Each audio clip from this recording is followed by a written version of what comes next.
My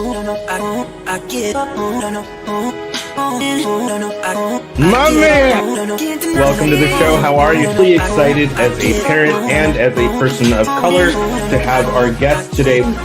Hey, what's up, everybody? Hey, guys, what's up? It's Irfan. I'm super excited to have our next guest with us. Her name is Lyuba Venable. I am not going to explain what she does. I would rather her explain what she does, but I will tell you why I wanted her to be on the show. So she is, full disclosure, a Roosterly client, and which doesn't make an impact on whether she's on the show or not, of course. But from time to time, I have conversations with individuals, and it leaves an impression on me, right? I talk to a lot of people every day, every week, every month, and it's when someone stands out, when you have that sort of connection with them where you don't even have to talk for very long, but you know that that's somebody you want to stay in touch with. That is what my conversation with Lyuba was like. So Lyuba, first off, thank you for being here. If you can explain sort of what you do and your background, that would be great. And then we'll dive down into what led you on this path. Thank you, Irfan. This is so much fun talking to you, and now being on your podcast. This is just amazing. So as of today, I would say that I live my dream. Finally, I'm almost 40 years old, and I live my dream. And so what I do, I am intimacy and relationship coach, and I build my business around that. And my background, that I used to be a software manager. So when I moved to United States, I worked at Google, then I worked at other companies. And 3 years ago is when I completely shifted and just like, shifted the gears. And I'm doing something that I love so much.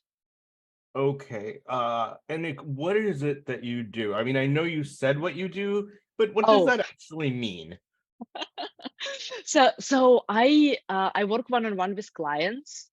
So typically my clients are individuals or couples who, like struggle with relationships, like that maybe they don't feel very close with their spouse, or they feel awkward interaction with people, or they don't know how to start a conversation or how to date. And that's like when I work with them, my sessions are experiential. So I call it lab. So it's a relationship lab where we actually practice. Like sometimes we have emotions, like we might cry together, we might feel excitement together. So we go through this process. It's like, imagine you just like, you realize, oh my God, I don't know how to be with people. And then they come to me and we have this intimacy relationship lab where they actually, people practice how to be in a healthy relationship, how to have like secure attachment. And so after they go through this lab, they come back into the world, with skills and tools and interact on a different level. That is pretty remarkable. How long is this? Is it almost like do they go through a sort of a workshop or a course, or is it just one-on-one until they feel like, you know what, Lyuba, I think we're in a better place. We'll talk to you later. Or do they feel like, oh man, there's, levels that they go through where they reach certain milestones? How does that work? Yeah, that's, like all people are different in like people in different places, right? So I would say usually it takes at least 12. So one session is 75 minutes long. And then someone might have one session and, like they got like everything clicked for them and they're done. But then but most commonly, I have like around 12 sessions when the nervous system starts to shift. And so like something like you might read about something and you might think like, oh, it's great, but then it doesn't apply in life, right? We might try something once and then it's still, like it doesn't become our way of living. But then when we go like, let's say we meet every week for 12 sessions, then the whole nervous system, the whole like human body is learning this way of interacting. Got it. Got it. And you've been doing this for how long? About 3 years. So I started when COVID hit. This is when I went like full time into it. Okay. It's interesting because you come from this corporate career where you were on a path. You were working for one of the best companies on the planet. Was there something specific that led you to think to yourself, you know what, this may not be the right path for me? Because so that's the first part of that question. The second part is it takes a lot of sort of emotional strength to take a step back and say, you know what, I am actually going to shift gears and pivot and do this completely other thing with my career. What was going on in your brain, or in your in your surroundings to make you comfortable making such a big leap? Yeah, I love the depth of your questions, Irfan. Um, so for me, this like being in software, like I remember joining Google. Google is like one of the best companies, right? And it feels like Disneyland. Like you have 30 restaurants where you can eat. You have these like fun environments. And I was excited for the first 3 months. And then after the honeymoon phase was over, I'm just surrounded by people who are great geniuses, but not, like not my kind of people, not relating human to human.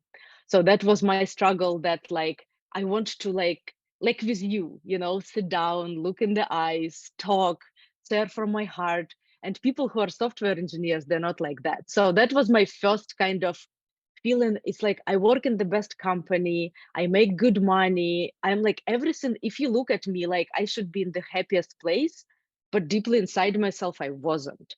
Like I didn't feel fully alive, like something, like I was a little bit depressed, like with having all of these good things, when you look from someone's perspective, right? And then I moved to a different company. So I thought like, okay, maybe like a smaller company or whatever, like maybe that will be, I will feel closer to people. But so that didn't change it as well. Like it felt a little different, but still like there is that the feeling of emptiness deeply inside. And then I went to impersonal training, where it was like several weekends where we go deep dive, like understanding what's your potential. Um, and that was like, I cried a lot. Like I went a lot in my childhood, and like I was just like really kind of like going through me, like, what is it I really want in life? Like, what is there? And then at some point I had this like, oh my God, I want to work with people one-on-one. I want to help them be closer. I want for people to, either it's like professional environment, or it's like, intimacy relationship, like a couple. Like a lot of times people build walls between each other, and like we feel like this distance, right? So like when we meet, it's all great, but then we step on each other's toes, and it's like there is a little brick, a little brick, a little brick, and then there is a wall. And so we have walls like with colleagues, we have walls with people that are the closest to us, like husband or wife. We have walls with our parents, with our kids. I realized that I have walls, And so this is when I just like, I looked into it, that I want this change for me, and I want to help people. Like it's almost like I close my eyes and I see the crowds of people who want my help, and they're so angry at me because I'm not doing what I meant to do. And as I say, I have goosebumps. That's really Yeah, powerful. Gosh. yeah. And like I didn't have guts to just leave my job right away, because it pays good money. And this with this new stuff, I didn't know how to make money yet, right? So what I did, I decided to do like two at the same time, right? That I have my regular job, and then I started having like a side, like I created a course where I was teaching about, like my the important stuff, like about relationships. And then I got so passionate and so focused on my other stuff that I got fired from my main job, Excellent. right? I don't know how else the universe can tell you to do something in a more direct way than I just know. having you be fired from your job. And in the moment it hurt, because like if you ever been fired, like Yeah. the ego just freaks out, right? It's a really hard period in life. But then when I look back, like when I look at this about 4 years ago, I'm so grateful to that person, like now as I'm talking to you, I'm thinking I want to write her an email and like really thank that doing that, she helped me to shift, my whole life. Wow. Wow. I think you should write that email. you know? Um, and it's so funny because there was one particular boss that I worked for. Um, and I thought to myself, this person is so miserable, just and so toxic that he really likes to make people fearful of him. When he walks in the room, everyone just sort of like the energy is just goes out from the room. You could be, feeling positive, but and I would physically get sick on Sundays because I knew that I had to, go and face him in the morning. And it was just the most unreasonably poor experience that I ever had. And it was just completely unchecked. No one else thought it was uh unacceptable. And it seemed like, his superiors thought it was okay. Unfortunately, that person has since passed away, and prematurely, right? Because he was surrounded with negativity all the time, and just always was negative. And I remember feeling so bad, just physically sick of having to work with this individual. And God bless him. I hope he reaches the other side in a good place. And I certainly don't want to talk negatively about him, especially now as I'm talking about him, I'm realizing that he's crossed over, he's passed away. But my gosh, I thought to myself, I cannot leave my future in the hands of somebody else where I have to report into work and I depend on them for my happiness or grief or anxiety or validation or anything like that. And I think once I realized that, and then I also had this experience where I thought, gosh, I really am not meant to be doing this. Like, I'm not sure what I'm meant to be doing, but it's not this. You know what I mean? And so I love being able to speak with somebody else who's gone through a similar experience.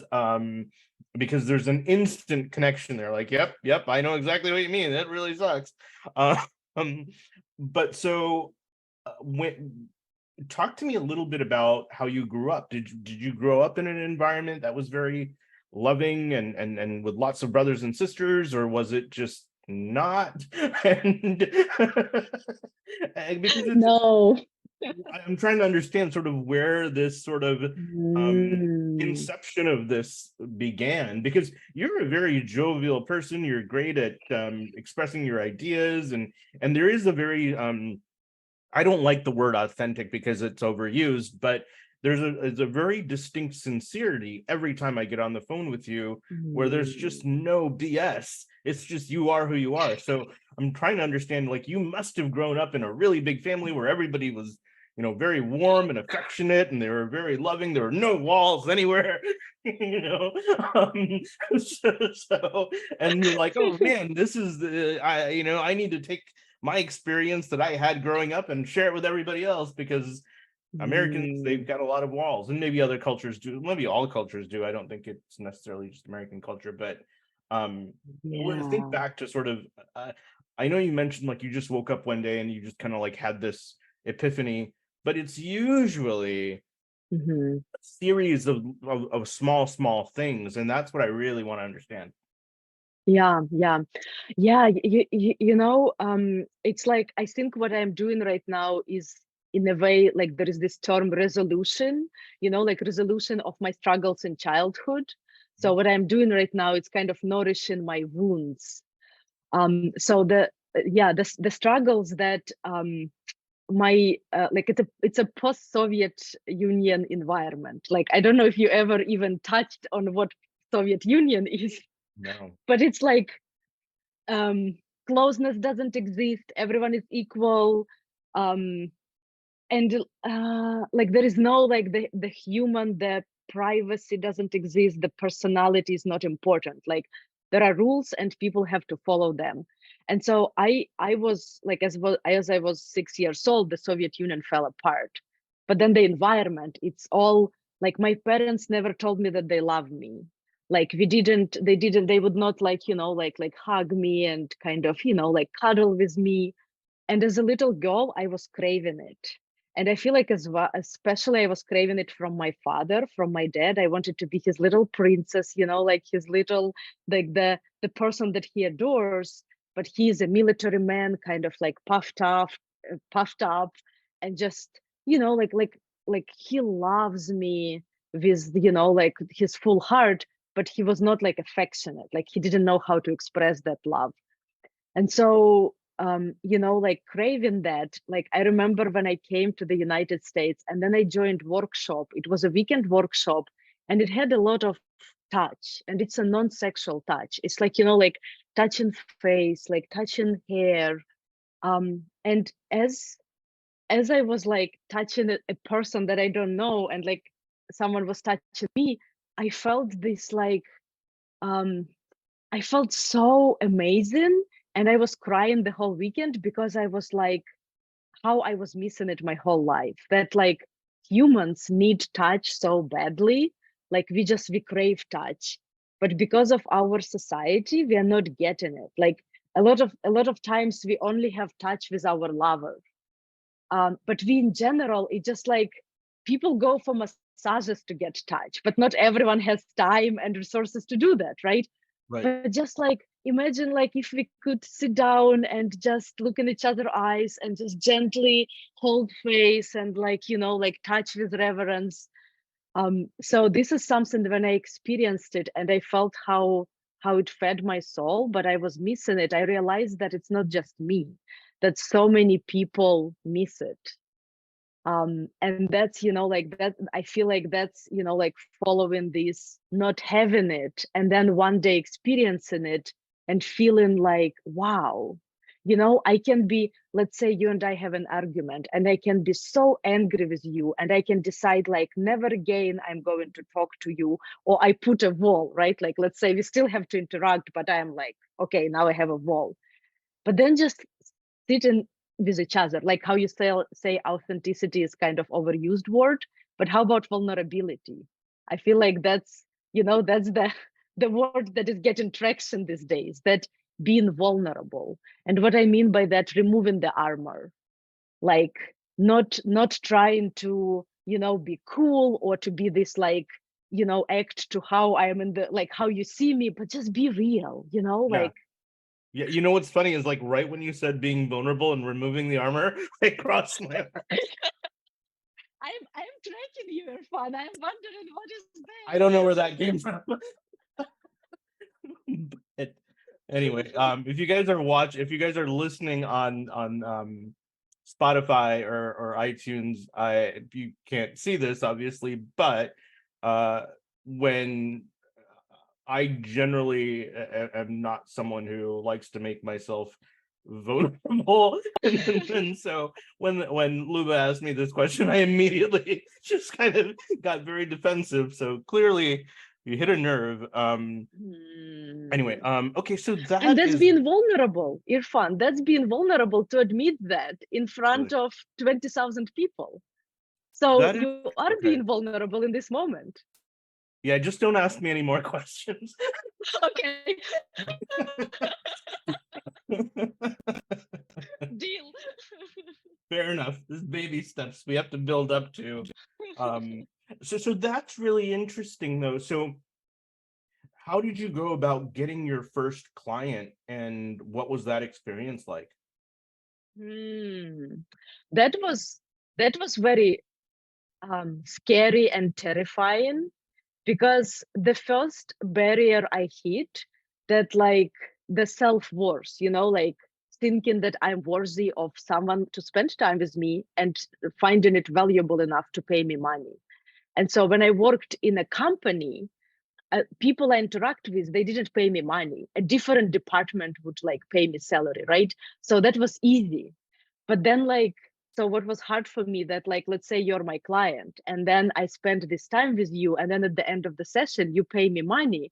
And that was like really scary. Like my fear was, what if people like, what do I pay for? Like like it doesn't worth anything like so that was really scary, and at first I was charging like little money to just be afraid that what if I don't give enough value, right? And then I bumped it, like slowly I increased it, I talked to people who already doing it. And then one day I had a client who said, oh my god, what I'm paying, I don't feel like it's enough for the value I received. And I was like, wow.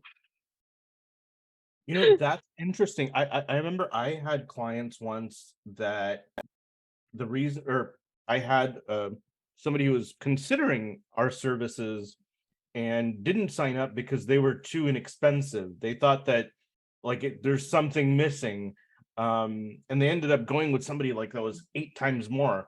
And I asked them, I'm like, hey, you guys signed up with this XYZ company, why did you go with them? It's like, it just we thought that that we were getting more value. Sometimes if you're too inexpensive, that's a turnoff for people, right? And you've got such an amazing background, that you almost have to charge more money.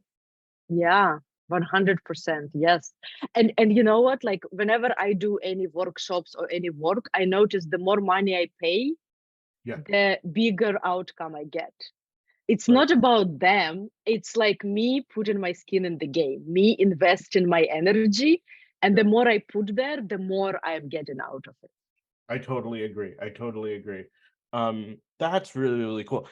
Talk to me a little bit about where you see your practice going, in because what you do is very unique. It's not like you're an Mm. accountant or a business coach or something like that. This is very unique, and somebody who's signing up with you or deciding to share all these details of their personal relationships, um they have to really believe in you and have faith in you.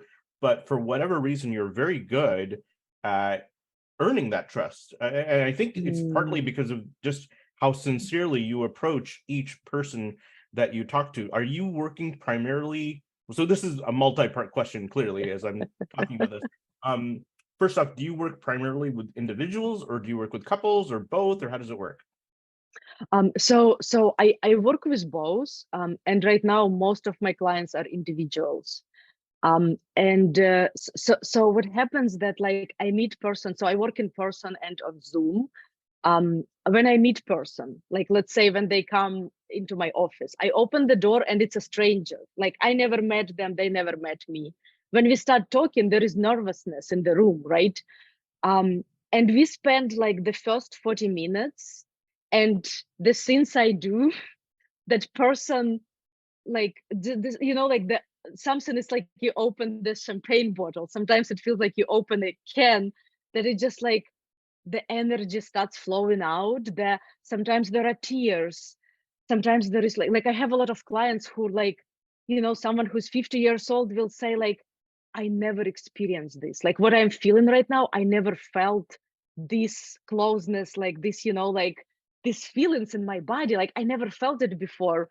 Or I never talked about this. And then by the end of the session, this person feels like, like my close person. Like there is that closeness that is happening, right? Because when we look at intimacy, we can be talking, right? Like we don't have to even touch each other, we don't have to be in the same room. We talk vulnerably, we talk without armor. And this is how we have intimacy, this is the closeness that we feel with a person. And then there is physical intimacy when we have touch, and then it's like it's a different type of like closeness. And so when person feels that, they're like, wow, like I want to learn more of it, I want to learn to create it with my people in my life, Got it. Got it. Got it. right? Wow. Is it emotionally draining for you? Oh my God. Can you believe it? It's emotionally charged.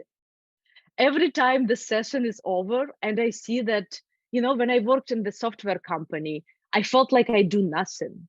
I didn't feel that I am changing the world, that I am affecting someone.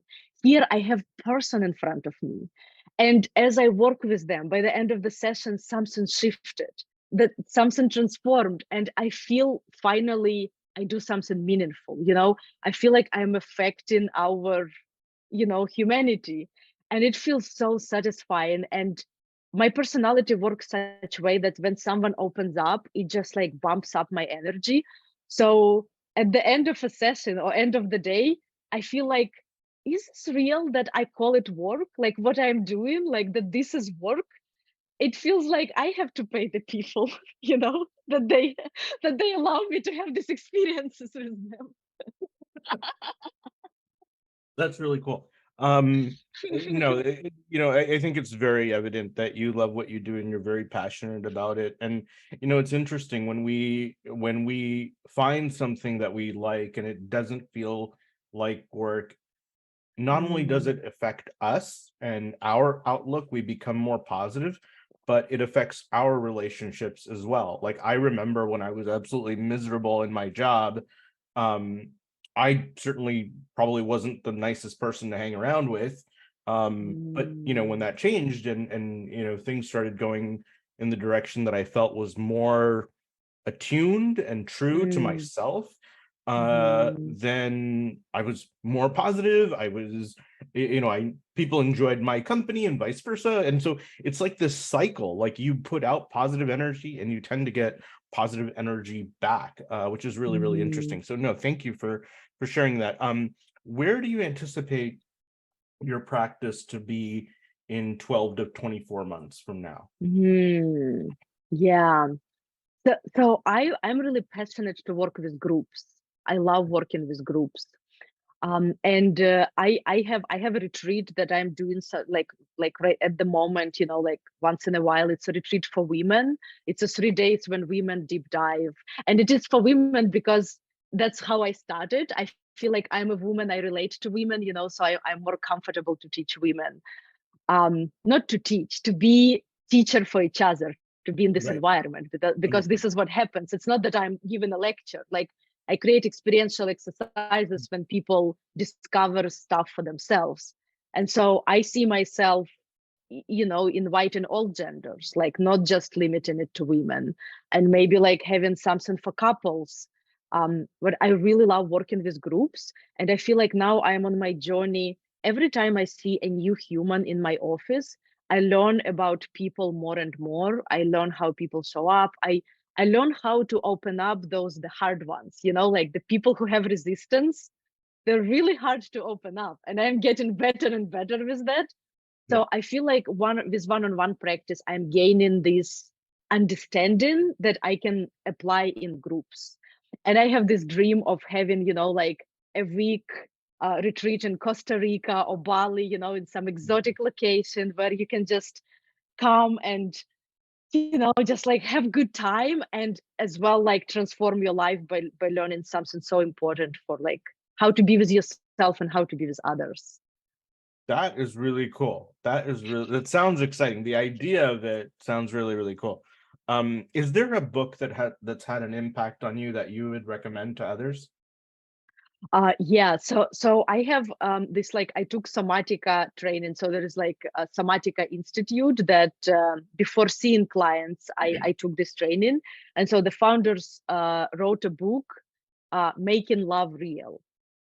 Okay. Um, and it talks a lot about how in relationships, like when we start, like we start liking person and we get together, we really enjoy the attachment, right? That like, oh, like I relate to you, we do things together, we watch movie, we celebrate holidays, we have kids together or whatever. um, and then we lose individuality. So that's what happens a lot of times, that like in order to be with this person, I have to give up. I should not dance anymore. Maybe I can't eat cake in the middle of night. Like whatever, we start limiting our individual needs.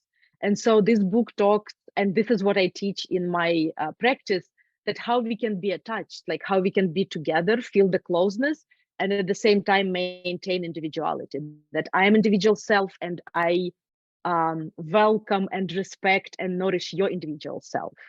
And there might be disappointment, right? That, like, let's say you want to do something that I'm not okay with, and then I will be disappointed, and we talk and we negotiate and we remove the walls, right? And how we meet in this environment, that you can be, let's say, in relationship with me and you can be your individual self. You don't have to divorce one day to finally feel that, like, oh, I can be myself. You can be yourself in a relationship. Wow, very cool, very cool. God, what keeps Yeah. you up? What keeps you up at night? What do you worry about? Ah, like, I'm originally from Ukraine, so the thing that really affects me, the war that is happening in my country, and it's very sad. I feel like I learned to live with it by now. But like first year, I was like really depressed. I have my family, I have my little brother there. And so it's ironic that even before war started, I had no idea that in my lifetime I will experience a war, right?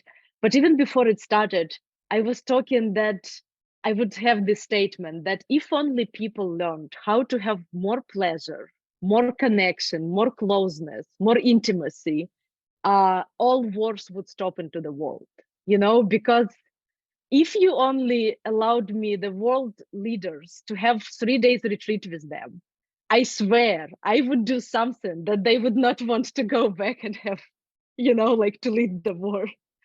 So this is I believe the work I'm doing, that one day when more people affected by it, all wars will stop in my country and in other countries.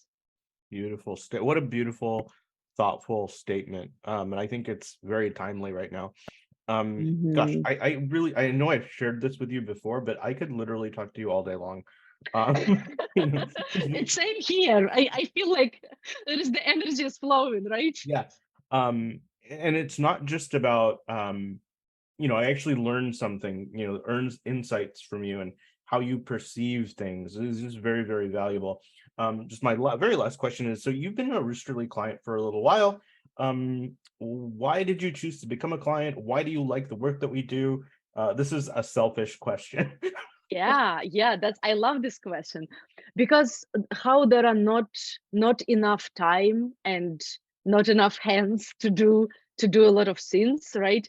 That social media is like something that what you help me with, that I would like not go on my Facebook like for months back in the day, right? Or Instagram, I completely like even like didn't log in for a while. I didn't know that LinkedIn, like that I could use LinkedIn for this kind of practice. I thought it's only for, like corporate companies. And so what working with your company, that like, I feel like there are people who don't know me, but they looked at my website, they read my stuff, and they regularly post things that interact with my audience. And then I started having this, like, someone will send me a message asking after seeing that post, like they come back to me and they ask questions, and I'm like, oh, I see how it works. Instead of having like a dead page, something is being posted, and like people like, oh, okay, it's happening. So it's more like it feels that I don't have time and resources, and I don't like doing that. And now I have team who do it for me, and they do a great job. Excellent, excellent. Thank you so, so much. So I've got to, again, I wish I could talk to you more. We got to wrap up, but listen, thank you so, so much. It's always a pleasure to connect with you.